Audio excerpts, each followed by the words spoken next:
Welcome to this session, the evening session that we are going to have now. As I announced earlier, that instead of the play that we planned, due to some unavoidable reasons, we are going to play a video about Adyar. Adyar, the home of Theosophical Society. So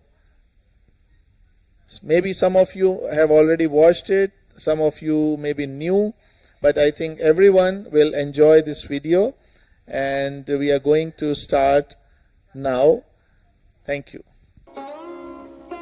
In 1882, during their travels through India and Ceylon, Madame Helena Petrovna Blavatsky and Colonel Henry Steele Olcott were taken to view a property known in those days as Huddlestone Gardens. It consisted of a palatial building on the south bank of the Adyar River. Flanked by ancient trees, the property was suggestive of an enchanting country residence. At first glance, commented the colonel, we knew our future home was found.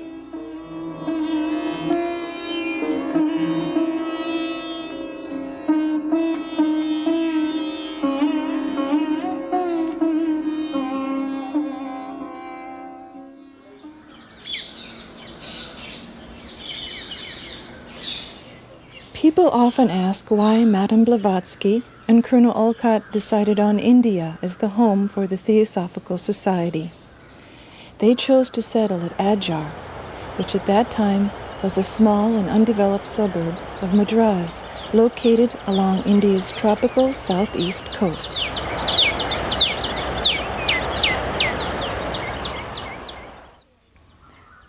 The attitude with which they came is demonstrated by that account of how Olcott, when arriving on the soil of India, bent down to worship that soil.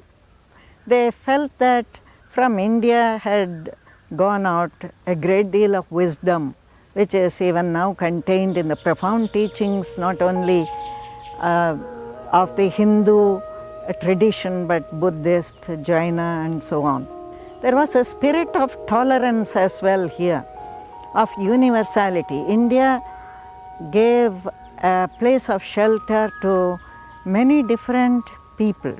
So since that time it has not merely been the administrative headquarters, but what people have called a flaming center. That means a center from which a spiritual force can flow out into the world. I have heard that when HPB went to the headquarters building, she came down after going up, she declared the masters want this. Therefore the center, I think, has an importance which is not merely that of its physical beauty, but of something else which impregnates it. Perhaps it has the conditions which make it favorable for the forces from higher regions to get concentrated and to flow out. HPB and Colonel Olcott sailed for India from New York City in December of 1878, 3 years after the founding of the Theosophical Society. With a short 2-week stay in London, they finally landed in Bombay 2 months after their United States departure, hoping to establish a base from which to explore and spread theosophical ideas. From Bombay, they would travel, speak, and write almost non-stop for the next 3 years before discovering the Society's new home. Their popularity grew rapidly. People who had heard about them but had never seen them before felt that some new light was coming. Much of this newfound popularity came after the commencement of the Theosophist magazine in October of 1879. In it were articles on the mystical elements underlying Theosophy. Theosophy is the archaic wisdom religion, the esoteric doctrine once known in every ancient country having claims to civilization. Hence, Theosophists have existed ever since the first glimmering of nascent thought, and made man seek instinctively for the means of expressing his own independent opinions. At the time when HPB, through her great writings, pointed out that life is a unity, and she did it wonderfully with so many arguments and citing so many texts from different religions and so on. The concept was quite foreign in the West, and even in India it was partly forgotten. It was certainly not lived. But you see how the idea has caught on. Now there are a lot of ecologists, people who are studying nature, educationists, who are talking about wholeness, about unity, about the interconnectedness of all things upon this earth. There are also other concepts, like the concept that within every human being is the light, that is the light of his own consciousness. It is the only light which can take him on the spiritual path. If you show a beautiful sunset to a blind man, he cannot see it, but if something helps him to become free of his blindness, he can experience all that glory. So it is something like that. Each person has to purify his consciousness, bring clarity, depth, subtlety to it, and therefore he is not dependent totally on gurus, teachers, scriptures, churches, hierarchies. He can bring all this out of himself, which doesn't mean other things cannot help. But this principle of non-dependence is very important, not to become a slave within the framework of a particular religion or an ideology. Both the fanatical devotee of religion as well as the political ideologist is not are not free. But this inward freedom to search, to seek, to find the light within oneself, I think is very important and is fundamental to the work of the society. By the spring of 1882, the Colonel and HPB were in Calcutta towards the end of their second major speaking tour of India. From there they traveled by sea south to Madras, where a delegation of people awaited them. While there, Madame Blavatsky would decide to make Adyar the Society's new home. She displayed her love for the place in a letter to her Aunt Nadia. It is just wonderful here. What air, what nights, and what marvelous quiet. There is none of the city bustle and street yells. I am sitting down and writing, and gaze over the ocean, sparkling and shoreless, as if alive.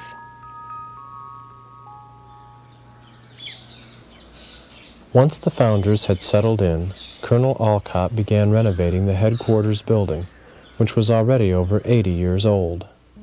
Local craftsmen were commissioned to include symbols of the world's major religions on the walls of the main hall. The northeast section of the hall reveals 3 bas-reliefs representing Hinduism, Zoroastrianism, and Islam, while above there are a series of religious symbols enclosed in circles representing Sikhism, Taoism with its circular yin and yang, and Confucianism. Hinduism is represented by Sri Krishna with his flute and the sacred cow, while Zoroastrianism is represented by Zarathustra, Lord of the Golden Shining. To the far right, Islam is seen as a plaque with a design and verse from the Holy Quran, while over it we see a symbol for Shintoism. On the west side of the north wall, there are also religious symbols to Christianity and Buddhism. Based on Holman Hunt's painting, The Light of the World, Jesus is seen here holding a lantern while knocking on a door. Next to Christ is the Lord Buddha, sitting in meditation, representing supreme enlightenment. Above these, the Baha'is, Judaism, Jainism, and Co-Freemasonry are also represented. Traditions of the distant past are represented on the south wall and include Mithra, the seven-rayed son of justice, Orpheus, founder of the Greek mysteries, Osiris, the light of lights, Quetzalcoatl, the Toltec and Aztec god, Ashtaroth or Ishtar, the eternal mother of ancient Chaldea and Babylonia, and Ashur, the Assyrian sun god. In an alcove of the south wall, there are life-size statues of both founders, made by the Indian sculptor Govinda Pillai. The statue of Madame Blavatsky was dedicated 8 years after her death by Colonel Olcott. Under the statue, a portion of her ashes were enshrined. After the Colonel's death in 1907, his statue was added to that of his co-worker. Above, in both Sanskrit and English, can be found the motto of the Theosophical Society, "There is no religion higher than truth." To this day, the hall is used as the location of many lectures and ceremonies, and can hold upwards of 300 people. In honor of the Society's efforts worldwide, there is displayed on the west wall a plaque listing those countries where the Theosophical Society is currently represented. But perhaps one of the most important efforts undertaken by Colonel Olcott was the addition of an east wing to the headquarters building for the creation of the Adyar Library. Here he undertook the task to collect and preserve the traditional texts of India at a time when native cultural and religious efforts were being discouraged by Western influences. Olcott's aim, as he put it, was a revival of the original Hindu and Buddhist traditions in India and Ceylon. Over the years, the library has become renowned for its collection of Indian and Oriental works, as well as for its extensive collection of rare loose-leaf manuscripts. One display case contains a loose-leaf copy of the sacred Tibetan Kanjur and Tanjur, printed on paper made by hand from the bark of trees. This Tibetan manuscript was presented to the library by His Holiness the 14th Dalai Lama and contains biographies of Tibetan religious leaders, including the great yogi Milarepa. The library's total collection became so large that in 1967 a bigger, more modern facility was built and includes climate controls for increased preservation capabilities. When Colonel Olcott started the library, he made it a condition that it should always be within the compound of the Theosophical Society. And when the main hall became too small for the library, or when the library grew way up, we found it necessary to have another building. Here we are particular about preserving the manuscripts and books so that they can be of help to the other people. So the readers are not allowed to come to the stacks and make use of the library. They have to select the books and give the number, and the staff here will collect the book and give it to them. That is one way we preserve it, so we don't have many losses in the library. India's tropical climate contributes to the wear of all written materials. Here, workers and volunteers from around the world spend time reconditioning both old and new acquisitions before they are stored or made available to the public. In addition to being a repository of rare books and manuscripts, the library also employs Sanskrit scholars and produces a bulletin dedicated to its ongoing research efforts. In 1982, 100 years after Colonel Olcott's initial efforts, the Adyar Library had some 17,300 manuscripts and 160,000 books. Harvard Sanskritist Daniel Ingalls refers to the library as one of the chief repositories of Sanskrit manuscripts in the world. After the Adyar Library relocated, the east wing of the headquarters building was turned into a museum for the display of items related to the Theosophical Society's long history. Portraits of many well-known Theosophists hang on the museum walls, and one can find in the many display cases various memorabilia, even original lecture notes of some of the Society's leading figures. This address was given by Annie Besant at the 32nd Indian National Congress of 1917. Even the office chairs used by both Madame Blavatsky and Colonel Olcott are displayed here. Included in the collection is the famous painting The Messenger, done by the artist Nicholas Roerich, and given by him to the Theosophical Society in honor of Madame Blavatsky's great contributions for theosophy.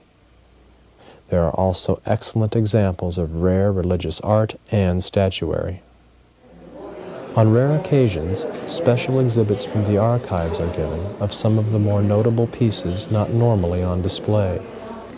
Here, convention delegates at the 1991 convention are viewing items related to Madame Blavatsky in celebration of her passing 100 years earlier.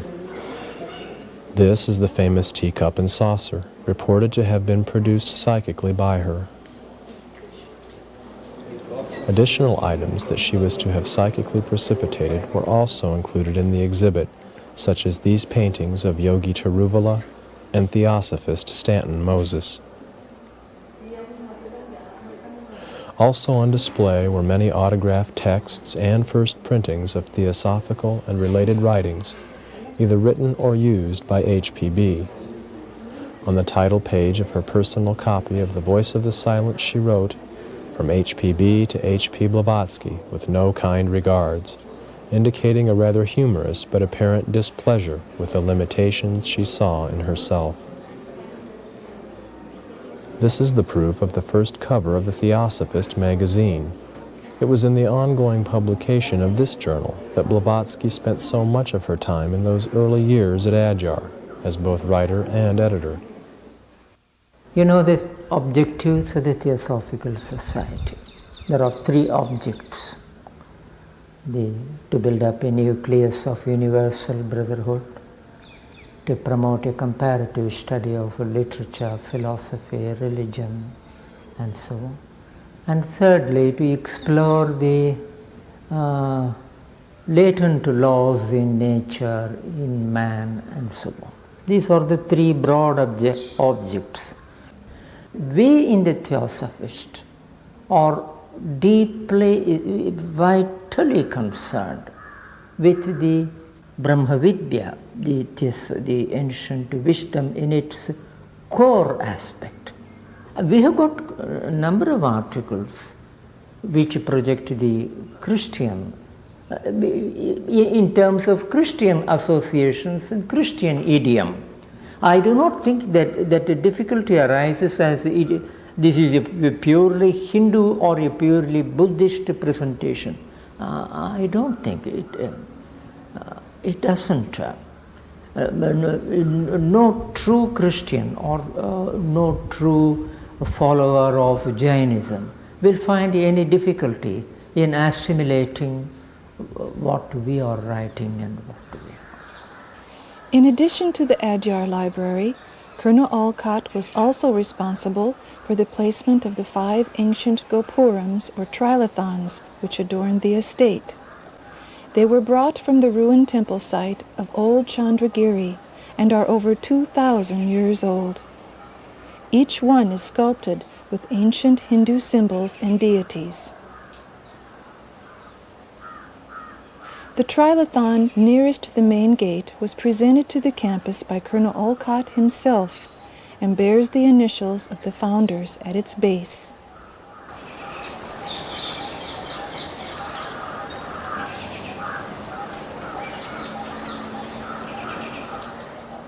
Visitors to the estate today, however, will see a very different place from the one the founders knew in their time. It was when Dr. Besant became the president in 1907 that she began expanding the estate, and that happened very rapidly. She said it was necessary to buy more land in order to protect the society, and we see how good that was, because now we are encircled completely by the city, which means there is noise, there is crowding everywhere, and we are well protected, which wouldn't have happened without that expansion.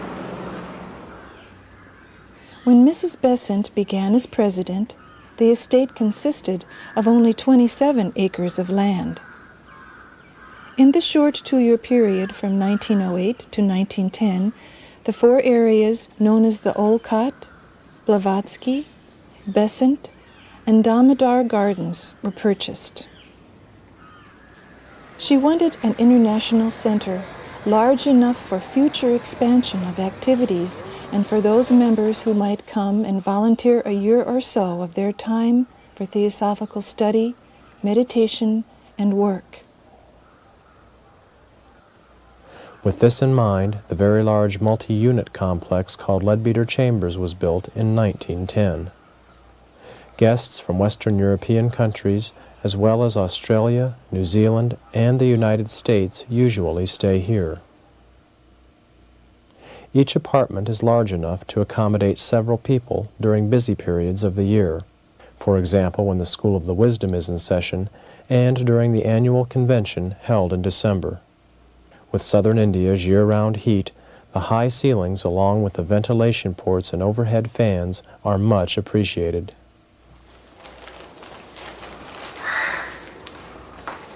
Food preparation begins early in the day.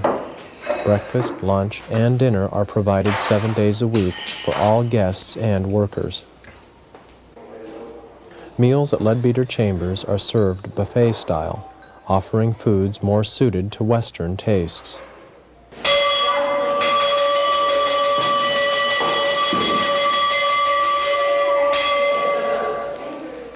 The bell sounds 3 times daily, in the morning, at midday, and in the evening, signaling to everyone that the meal is ready. The Bhojanasala, or eating house, located west of Leadbeater Chambers, prepares and serves food in southern India's traditional thali style, consisting of rasam, a kind of pepper soup, chapati, samba, rice, and curd. Across from the Bhojanasala are the Eastern-style living quarters located in the quadrangle complex. Here, each apartment is small but appropriate for those persons wishing accommodations better suited to Indian tastes. Additional buildings were constructed to house the many permanent workers necessary for Adyar's expanding activities. Today, the offices of general administration are responsible for the day-to-day running of the campus, while a large maintenance department is necessary for its physical upkeep. Right here on the estate, you are able to see the development of Indian architecture. The main headquarters building that goes from the beginning of the 18th century to modern structures like the Theosophical Publishing House building that was created in the 80s. You are able to see a development of the old Anglo-Indian style into the more British bungalow, and then you are able to see the development of purely Indian styles in the smaller buildings like the Bhojanasala. The Leadbeater Chambers was the first poured concrete structure in India. Some of the building sites on the campus also have interesting histories. Upstairs from the main hall of the headquarters building are the offices of the president. While at Adyar, Madame Blavatsky both lived and worked out of this room. Later it was turned into the main office of the president, where the many difficult tasks associated with both the campus and section affairs worldwide are handled. This is the roof of the headquarters building just outside the President's office, where the Mahatmas Maurya and Kutumi are supposed to have appeared. From here, one enters the apartment where both Colonel Olcott and Annie Besant lived. The furnishings, such as this daybed, are those used by Mrs. Besant. The solarium section, located on the east side of the apartment, afforded her a wonderful location for study.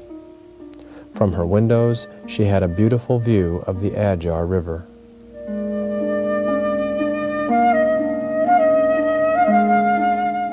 There are also pictures of people important to her hanging on the walls. Madame Blavatsky, her Theosophical colleague C.W. Leadbeater, and of course Jiddu Krishnamurti. In his earlier years as a Theosophist, Krishnamurti had a third-floor apartment not far from Mrs. Besant's, in a section of the headquarters building known as Raja House.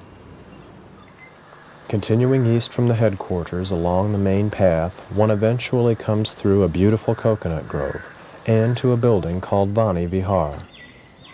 This building was erected by the Order of the Star in the East, the group dedicated in the early part of this century to Krishnamurti's role as the coming world teacher.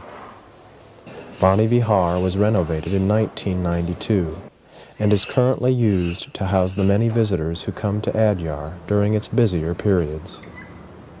Eventually, Krishnamurti would end all attempts by followers to turn him into a kind of avatar and disbanded the Order of the Star in the East. Prior to and during this controversial period, C.W. Leadbeater also resided at Adyar, staying in various locations, including the octagonal bungalow just east of the headquarters building. Today, due primarily to Annie Besant's early efforts, the campus is over 250 acres in size and still thriving. It is also a tropical oasis, offering to its visitors a wide variety of natural beauty. One part of the campus is kept very natural. Very few people really know these areas, fortunately, because the animals don't get disturbed. Some of my favorite spots are these untouched areas. I don't even like to show those places to other people, because if too many people go there, then they will get spoiled.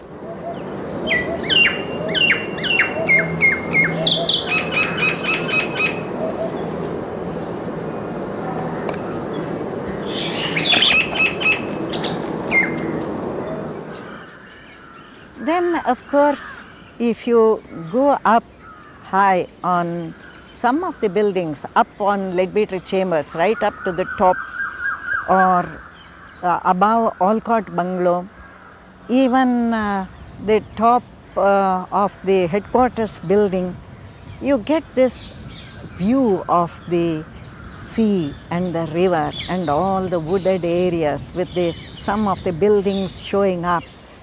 And you can be there with the sky and the earth and the trees all around you. I love that. I think there are also certain special places where you feel the atmosphere of Adyar more strongly. The Garden of Remembrance is one of them. I don't know why. Perhaps because in 1925 there was a great ceremony when the place was dedicated to the world teacher. Some special amulets were put there. I think ever since it has had a certain special feeling about it.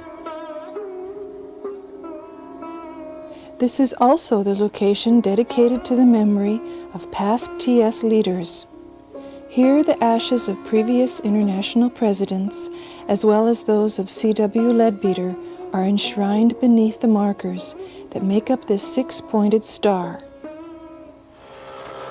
In the center of the compound, at a point along the main drive, there is a trilithon marking the beginning of Founders Avenue. Here, a group of mahogany trees line both sides of the street and were planted in honor of the Society's many sections worldwide. Each tree was planted with soil from the particular country represented and labeled with a stone marker. Here, a man is admiring a beautiful water palm located at a major intersection of the campus, known as Upasika Circle. From here, one cannot help but notice the very old and very large banyan tree standing nearby.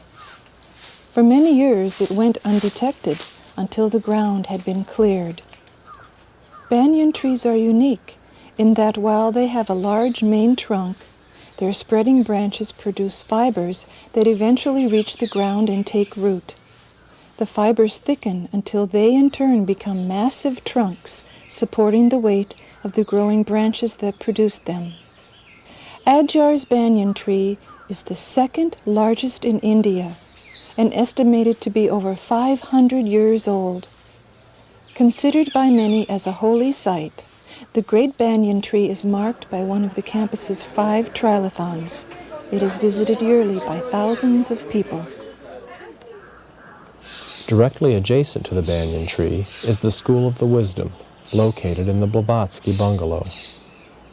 Most people who stay for extended periods in the fall and winter seasons come to take advantage of the many theosophical classes and lectures offered here. Acquired in the early years of Annie Besant's presidency, the bungalow was dedicated to Madame Blavatsky by some of her more grateful students. An additional plaque was placed on the building in honor of the great Indian poet Rabindranath Tagore, who stayed here for a short time. The daily program at the school begins with a morning meditation, led by the class leader for that day. Classes are led by persons knowledgeable in specific religious traditions or philosophies. Some people come more or less like tourists. That means that they come to have a good time. There is nothing wrong in coming to have a good time, but that's not sufficient to be here. If they do so, then if they come from affluent countries, they find the conditions aren't good enough, they need more comforts and so on, and they feel disappointed. It's more a place for study, for meditation, for inward turning, and for contacts of a subtler, deeper order. Several locations especially reflect this deeper spiritual quality. The Buddhist temple, canopied within the beautiful coconut grove, is one of these. Colonel Olcott recorded in 1883 that he received a note from the Master K.H. expressing the wish that a Buddhist shrine should be erected. The shrine was actually built in 1925 under the direction of C. Jinarajadasa and is still used for silent meditation, prayer, and chant. The statue of the Lord Buddha, located inside the temple, was given by Annie Besant and is said to be over 1,000 years old. At the temple entrance stands a Bodhi tree, representing Lord Buddha's enlightenment. Opposite the shrine is the temple gong, which was sounded at 6 o'clock both morning and evening to call to mind the 6 remembrances of the Lord Buddha.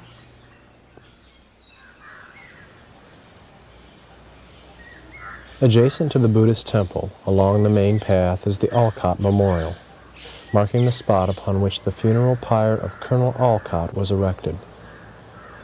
Here, his body was given back to the elements by fire on February 17, 1907. 2 walls sweep round in a circle and enclose the exact location upon which the logs were placed.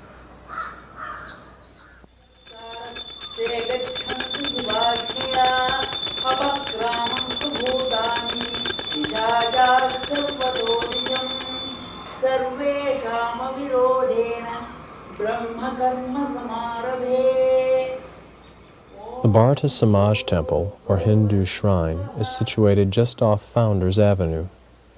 Here every day at sunrise, devoted worshippers perform the powerful Bharata Samaj Puja. This Hindu temple as such, you never find anywhere else.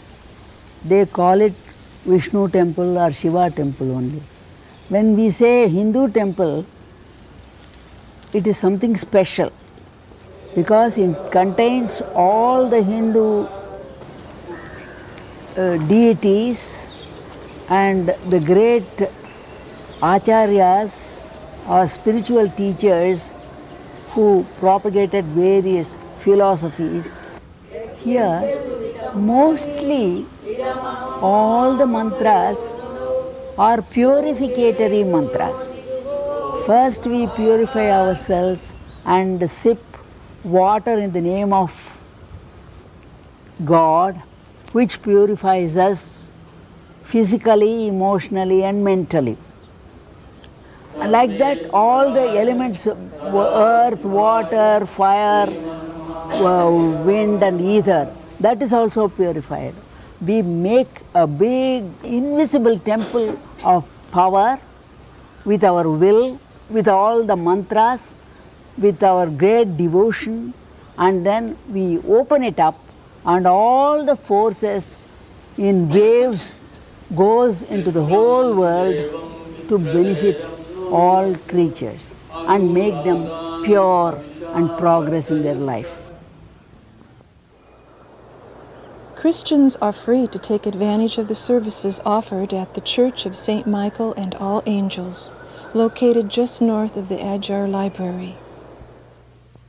Here, services are held according to the rites of the liberal Catholic Church.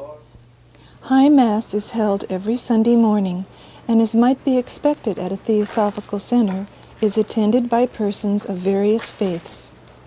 In addition to the high altar, there are 2 side altars, one of which is dedicated to the World Mother under her Christian designation of Holy Lady Mary. The Masonic Temple is situated in the far southeast section of the compound and is dedicated to the service and ritual activities of International Co-Freemasonry. While seldom used, there is also a beautiful mosque available for followers of Islam and is modeled on a smaller scale after the Pearl Mosque in Delhi. There are also temple buildings for both Sikh and Zoroastrian ceremonies. There is a tendency for anyone living here to feel that we are very much steeped in the past. So many of these buildings have cornerstones that they were laid by especially Annie Besant. You know, the estate grew tremendously under her from the 26 or 27 acres that she inherited as president in 1907 to the tremendous structure it is today.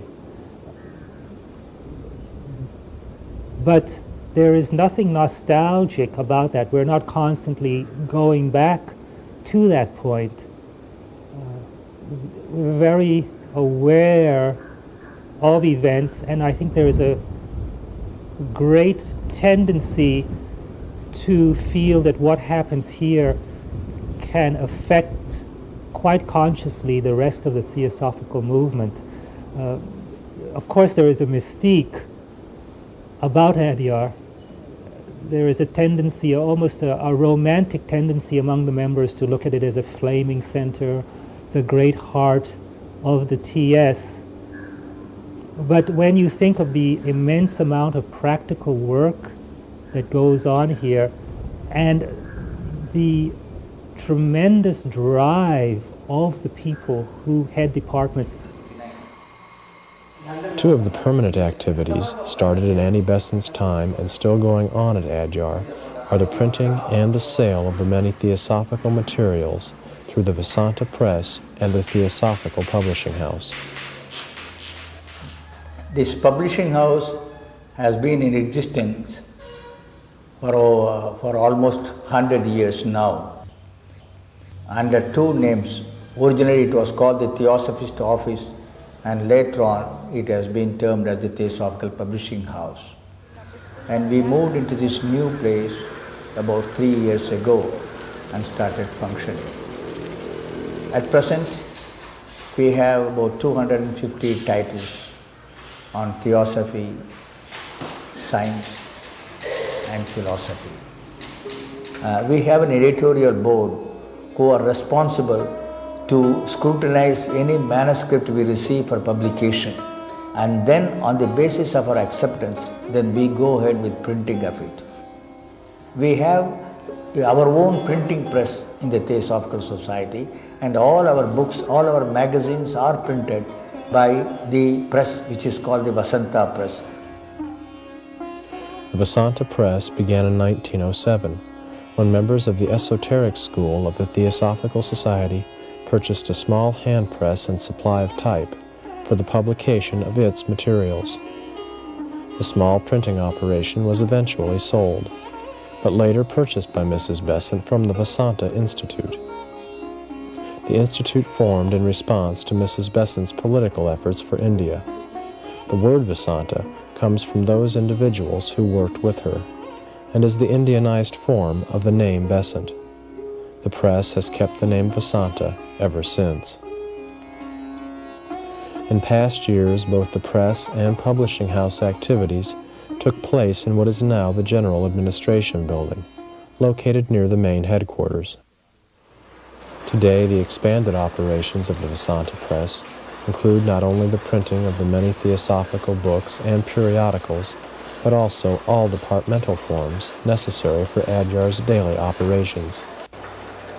The press is working towards full desktop publishing capabilities and performs nearly all printing activities in-house, from the production of plates for the large printing presses to the folding, cutting, and binding of all books and manuscripts. Visitors to Adyar can buy theosophical materials from the Adyar bookshop, located near the main gate. While specializing in theosophical writings, the bookshop is also known for its fine collection of Oriental literature. We have a lot of not only visitors from all over India, but also from all over the world. And most of the tourists pass through Adyar, as this is supposed to be a place of tourist interest also. And when they come, when they find this Oriental literature, a vast number of books available here, they are really greatly interested.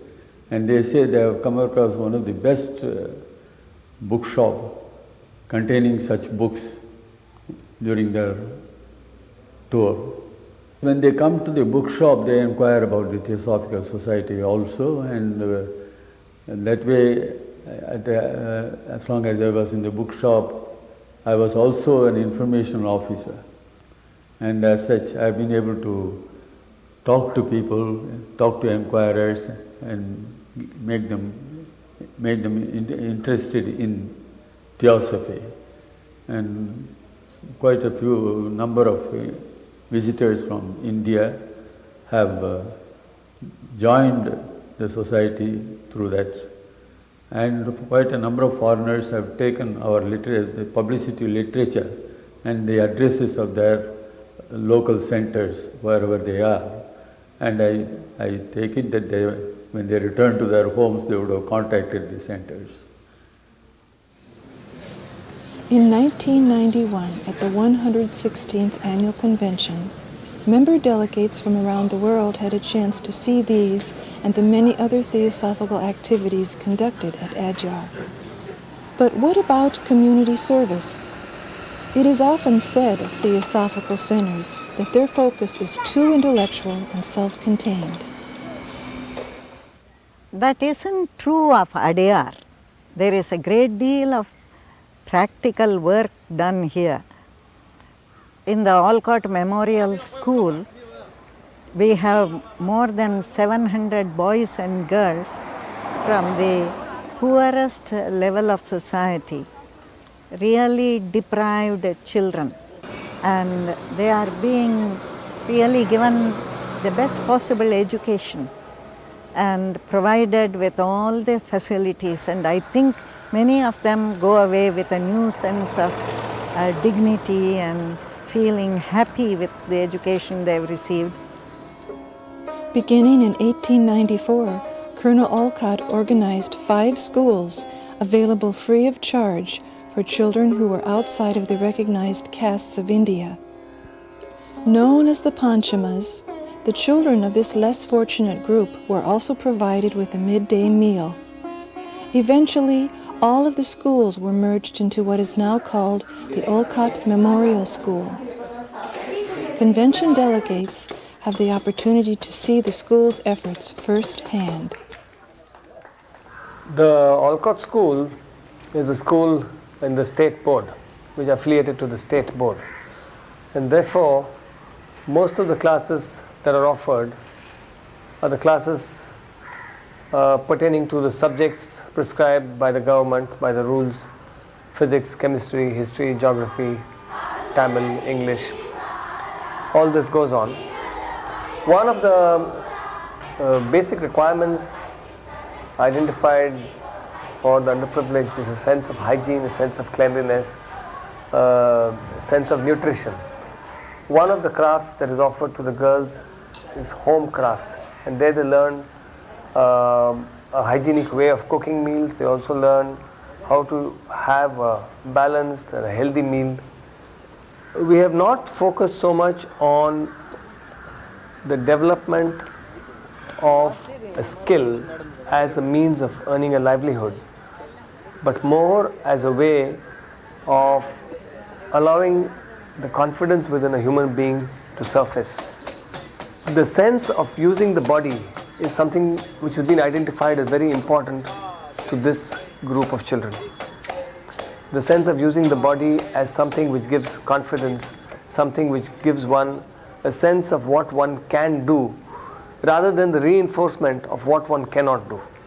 So the craft program in this area has been immensely successful.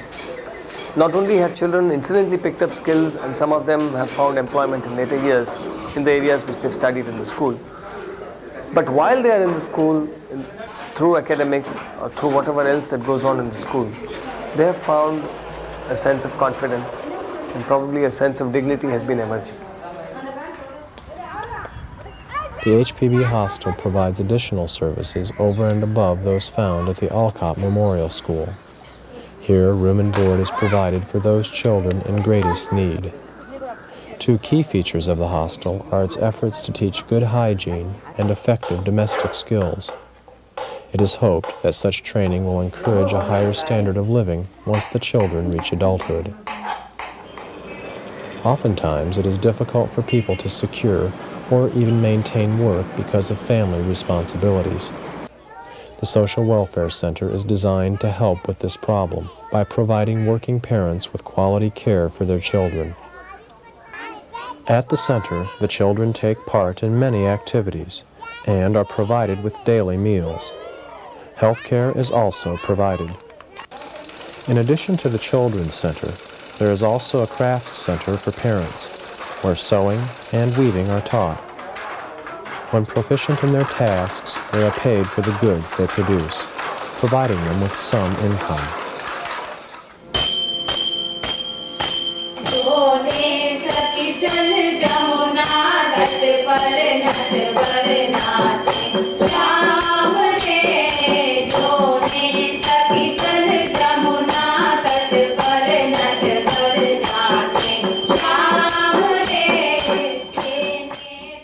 Young people from both the Olcott Memorial School and the Krishnamurti Foundation School performed for the delegates attending the Theosophical Convention. Traditional music of India was featured, complete with ritual costume, dance, and song.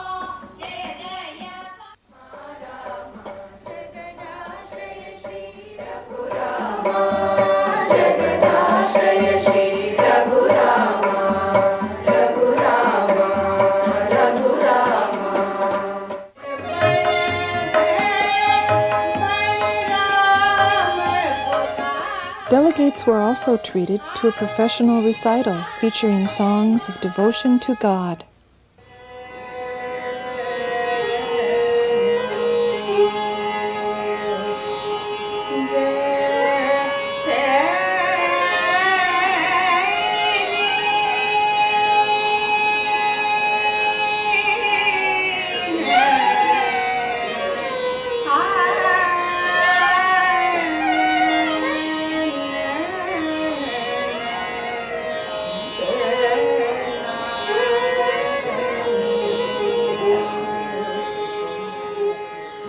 ददातु भेषजं शन्नो अस्तु द्विपदे शञ्चतुष्पदे ॐ शान्ति शान्ति शान्तिः. The convention began with the customary prayers of the religions given by section delegates from around the world. The President completed the ceremony by leading everyone in a hidden life. O hidden love, embracing all in oneness, may each who feels himself as one with thee know he is also one with every other. Please be seated. The convention was celebrated as the International Year of HPB and featured speakers from India, the countries of Western Europe, Asia, New Zealand, Australia, the United States, West Africa, and Brazil. With the fall of the Iron Curtain and the beginnings of a new Russia, the event seemed especially meaningful. Events of the Year of Blavatsky, which is now so beautifully and gorgeously is completed. Russian delegates from the group Peace Through Culture were in attendance and were asked to speak to the Theosophical Convention. To help with Russia's newfound interest in HPB, the Theosophical Publishing House reprinted 1,000 copies of Helena Rorick's Russian translation of The Secret Doctrine and presented them to the Russian delegation. But in addition to all of these theosophical efforts, it is important to examine the many indirect ways in which Theosophists have influenced India and surrounding countries. Theosophists were among the first to break down the caste system, which had become a terrible burden on Indian society. It was here that you could find high-born Brahmins sitting together and having lunch very near here in what used to be called the community kitchen, with people who would have been despised earlier. And in British India, the rulers remained separate from the ruled. There was really almost no contact at a human level between the British people and the Indian people. But in the Theosophical Society, you would find that the races met in friendship. And many reform movements took their rise from here. Margaret Cousins, Mrs. Jinarajadasa and a number of other ladies were responsible for starting the Women's Indian Association to encourage women to have more education, to become independent, to cultivate their intellect and so on, which was not the case at that time. There was a movement here to stop such evil practices as child marriage, the ill treatment of widows, and many Theosophists took pledges to see that nothing like that happened in their own families. The Scout movement took its rise here. Baden-Powell thought that Indian boys and girls were not fit for scouting, and Dr. Besant wanted to show him that they were. So she started the Indian Scout movement, and the first meeting was held near our banyan tree. Later on, when it became a great all India movement, even spread beyond India to Burma and other countries, Baden-Powell had to go back on his original thought, and he conferred the Silver Wolf on Annie Besant. This was the highest award that could be given in scouting. But I think there was a tremendous amount of energy going out of this center in many directions.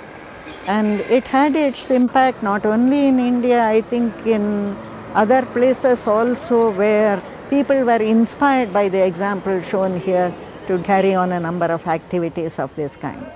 The people who come with the right spirit, they make many friends here, and I think there is an opportunity for a lot of international contact. We have always visitors from many countries, and even the permanent workers here. When the founders came to this place, after having searched for a long time, they thought this was paradise. Here there were the right inner conditions, the psychic conditions for a headquarters which would at the same time be a spiritual center, from which the forces of the great ones would spread abroad. The right influences would go with every letter, so to speak, which was written from here. So I think we don't need to feel pessimistic about the work which the society has done. Much of it is at a level which cannot be measured. You cannot say how much people have been influenced, who has been influenced. But if we keep contact with the world and not isolate ourselves into an inward-turned community, I think Theosophy will penetrate into the human consciousness in a variety of ways.